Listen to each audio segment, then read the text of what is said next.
ये जाति है कि कभी जाति नहीं। जाति यानी कि कास्ट हमारा बीता हुआ इतिहास नहीं है। ये हमारे प्रेजेंट का एक लिविंग ट्रुथ है और ये हमारे फ्यूचर का हिस्सा बनने की क्षमता रखता है।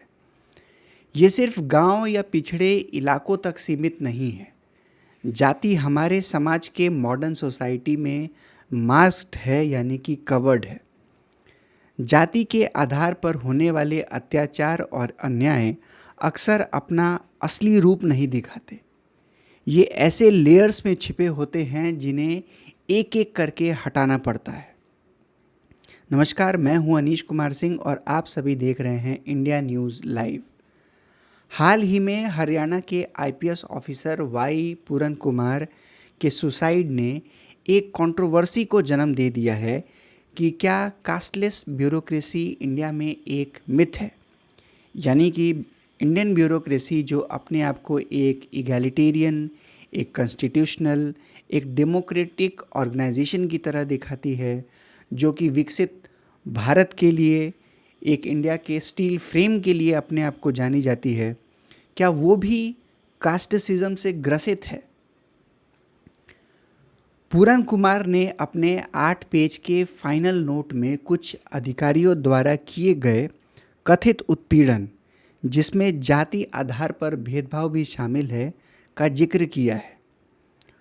उन्होंने विशेष रूप से 8 वरिष्ठ आईपीएस अधिकारियों का नाम लिया है, जिनमें हरियाणा के डीजीपी शत्रुजीत कपूर और पूर्व Rohtak superintendent of police Narendra Bijarnia भी शामिल हैं, जिन पर उन्होंने अपनी छवि को खराब करने और उत्पीड़न करने का आरोप लगाया है। आज के एनालिसिस में हम इस केस के फैक्चुअल डिटेल्स तक सीमित नहीं रहेंगे, बल्कि इसके सामाजिक पहलू को भी समझेंगे कि आखिरकार क्यों संवैधानिक समानता के वादों के बावजूद अनुसूचित जाति और अनुसूचित जनजाति यानी कि एससी और एसटी के लोगों को आज भी जाति के आधार पर हिंसा और बहिष्कार क्यों झेलना पड़ता है। पिछले कुछ दिनों में 3 घटनाएं सामने आई हैं जिसने जातीय हिंसा के सवाल को भारतीय समाज के सामने फिर से खड़ा कर दिया है।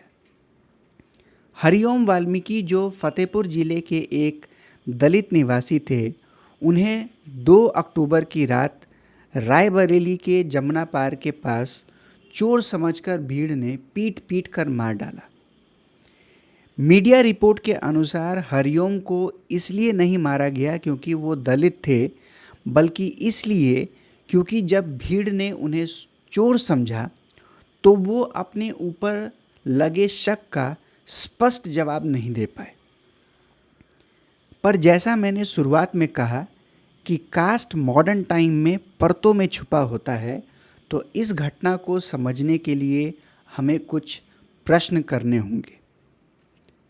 परिवार ने सवाल उठाया, अगर हरिओम, जिसे भीड़ ने चोर समझा था, उस समय चिल्लाता कि वो ठाकुर है, तो शायद उसे थोड़ा बहुत अपमान और मार तो सहना पड़ता, लेकिन क्या उसे मौत तक पीटा जाता?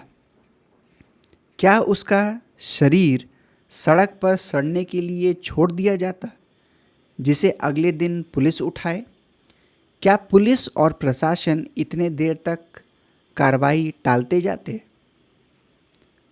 हरिओम का ये अंजाम इसलिए नहीं हुआ क्योंकि उस पर चोरी का शक था या क्योंकि वो मानसिक रूप से कमज़ोर था, बल्कि इसलिए हुआ क्योंकि वो वाल्मीकि था। सीजीआई गवई के कोर्ट में जो हुआ उसका उदाहरण ले लीजिए। ये माना जा सकता है कि कोई मानसिक रूप से असंतुलित व्यक्ति ऐसा हरकत किसी भी कोर्ट में कर सकता है, चाहे जज का सामाजिक बैकग्राउंड कुछ भी क्यों ना हो। लेकिन क्या एक संतुलित वकील सीजीआई के कोर्ट में ऐसा करता अगर उसके मन में सीजीआई के पद के प्रति कोई गहरी जातीय या सामाजिक सोच ना होती? क्या उसका सनातन के अपमान का उल्लेख सिर्फ धार्मिक परंपरा तक सीमित था, या उसके शब्दों के पीछे जातीय उच्चता, कास्ट का हायरार्की, कास्ट का अपवर्ड और डाउनवर्ड ट्रेंड का एक छुपा संदेश था?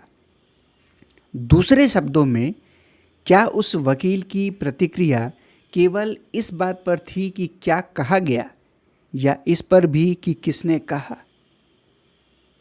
और अंतिम सवाल, अगर पूरन कुमार दलित ना होते तो क्या होता? ये सच है कि अधिकारियों के बीच टकराव या असुविधाजनक आवाज़ों को दबाने का प्रयास बाबूइज़्म की दुनिया में नया नहीं है, अफसरशाही की दुनिया में नया नहीं है। ये हरकतें केवल व्यक्ति के पक्षपात को नहीं दर्शाती, बल्कि सामाजिक रूप से मानवता के मूल्यों को अपनाने में असफलता को भी दिखाती है। ये सवाल उठता है कि क्या भारत सच में एक सिविलाइज सोसाइटी होने का दावा कर सकता है? पर इस केस का एक दूसरा पहलू भी उभर कर आया है। वाई पूरन कुमार ने 7 अक्टूबर को चंडीगढ़ के अपने घर पर खुद को गोली मारकर सुसाइड कर लिया। एक हफ्ते बाद एएसआई संदीप लाथर, जो कुमार के खिलाफ एक भ्रष्टाचार मामले की जांच कर रहे थे, ने रोहतक के एक खेत में अपना सर्विस रिवॉल्वर से खुद को गोली मार ली। अपने 3 पेज के नोट में उन्होंने आरोप लगाया कि कुमार एक भ्रष्ट कॉप थे, जिन्होंने खुद को इसलिए मार लिया क्योंकि उन्हें डर था कि उनका सच सामने आ जाएगा। लाथर ने अपने नोट में आरोप लगाया कि कुमार ने एक मशहूर गैंगस्टर राव इंद्रजीत के साथ 50 करोड़ रुपए का डील किया था, ताकि अपने ऊपर लगे हत्या के मामले को वो साफ कर सके। इंद्रजीत हरियाणा में कई आपराधिक मामलों का सामना कर रहे हैं और फिलहाल कानून से बचने के लिए यूएस में हैं। उनका नाम हाल ही में हरियाणा के 2 बड़ी घटनाओं में भी शामिल आया था। आरोप है कि इंद्रजीत ने रोहतक में फाइनेंसियर मंजीत की हत्या को अंजाम दिया था, और उनका नाम विवादित यूट्यूबर एल्विश यादव के घर गोली चलाने की घटना और Haryanvi wrapper singer Rahul Yadav alias, जिसे फैजल पुरिया के भी नाम से जाना जाता है, पर हमले में भी सामने आया था। तो क्या इस सुसाइड को इंडिया के ब्रूटल कास्ट रियलिटी के कॉन्टेक्स्ट में देखा जाना चाहिए, या फिर किसी कॉन्स्पिरेसी में?